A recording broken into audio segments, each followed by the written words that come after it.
like most of us, I don't like dieting. I don't like waking up super early. And most of all, I don't like budgeting. But if you're not saving as much as what you would like, or you want to begin a savings habit, I think budgeting is a great first step.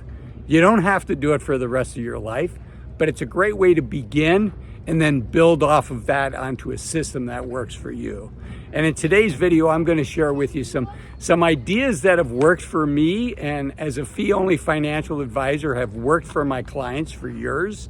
And be sure to stick around to the end, because I'm going to share with you a really powerful resource that if you tried to do this in the past and it hasn't worked, an inexpensive but very powerful resource. Okay, so let's jump in. So the first thing I want you to think about is, again, you don't have to do it forever, right? If you're thinking about, gee, I have to do this for 20 years, it's really hard to get going, right? And so my challenge to you is to give yourself a 30-day challenge. And you may not be perfect during the first 30 days, right? But enter your budget, look at your budget, be conscious of your budget for 30 days. And if you miss a day, don't let that drag on to 2 days, because once you miss 2 days in a row, then it's really hard to say, you know what, I've got to start over. So, we're all human and we're going to miss a day here and there, but really commit to not missing 2 days in a row. I think that's really key. So, and related to that is to have an app. Find an app that can make this fun for you, right? Keep it high level, but enter your expenses, have an idea of what your goal is, what your budget is for different categories, and start entering that, right? It's like for me, when I need to diet, right? I don't like to track food. I don't think necessarily that that's a very healthy long-term strategy for me. But early on, when I'm saying, okay, I want to lose 5 pounds, I want to lose 10 pounds. Sorry, we got some kids here on the dock.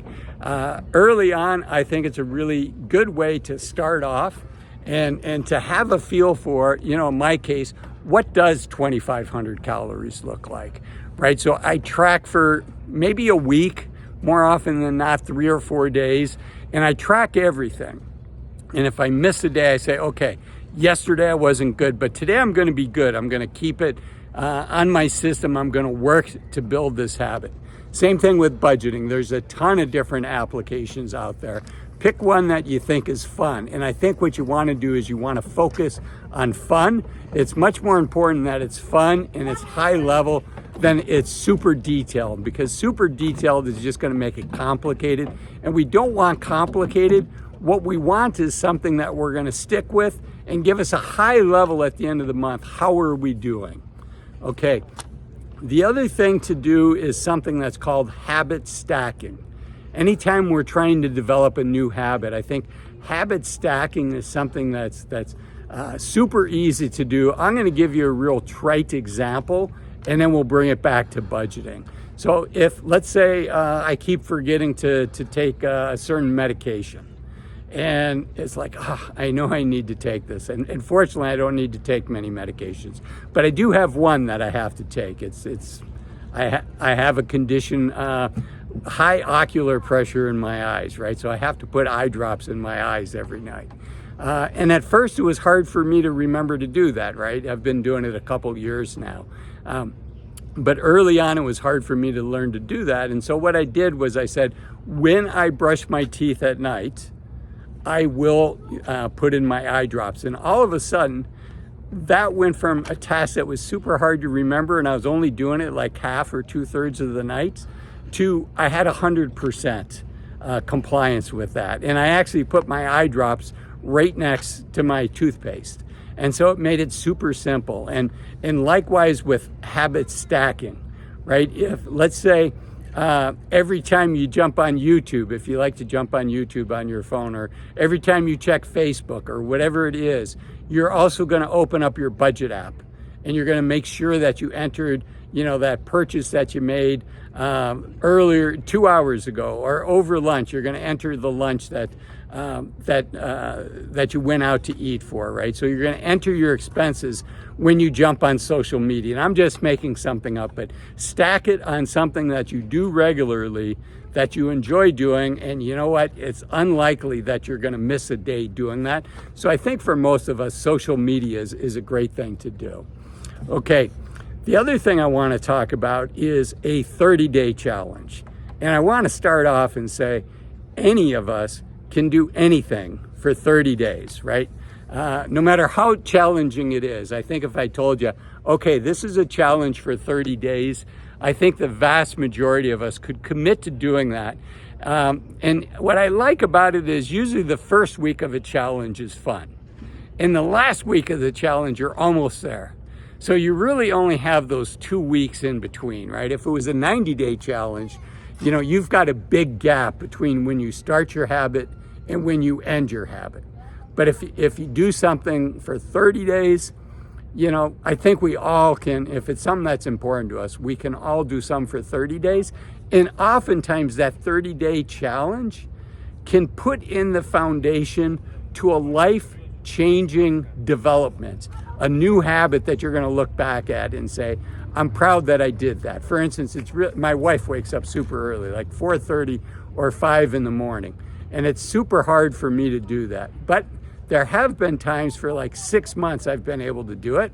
And they all started with a 30-day challenge where I said, you know what, I'm going to do this for 30 days. And just like I said earlier, I'm not going to miss 2 days in a row, right? Maybe I'm up late checking my email for work or something like that the night before. And that's the secret for me for waking up early, is going to bed at the right time. Getting up isn't the problem. For me, it's going to bed. So you'll learn a lot about your habits, but keep it short, 30 days, keep your budget for 30 days. And I think from there, a lot of good stuff is going to grow from that. And then the other thing is this resource that I mentioned, right? It's helpful to have some resources to help you out. And one of those is having an accountability buddy, right? And sometimes it's easier to have an accountability buddy for something than for other things. Like, if I said I was going to run a mile every day for 30 days, right? It's super easy for me to talk to my friends and say, okay, hold me accountable. Once a week, I'm going to tell you how I did, right? And then there's other things that are a little more challenging. Let's say you give up alcohol for the summer and say, you know what, I'm just going to cut it out for the summer. It's a little harder to report back to your friend if you skip that or not. And I think budgeting kind of falls into that category. But hopefully you've got somebody in your life, an accountability partner that you can use. And then the other thing I want to share with you is a great resource. It's a book by James Clear. It's called Atomic Habits. And James really goes into the science behind building new habits. And for me, James made building new habits easier. He's the one that came up with that idea of habit stacking, right? Putting my eye drops near my toothpaste, and when I brush my teeth at night, putting in my eye drops. Went from something that was hard for me to remember to something that was super easy for me to remember. And another thing I want you to consider doing is watching this video up here that talks about average income for retirees, and this video down here that talks about 5 reasons to retire as soon as you can.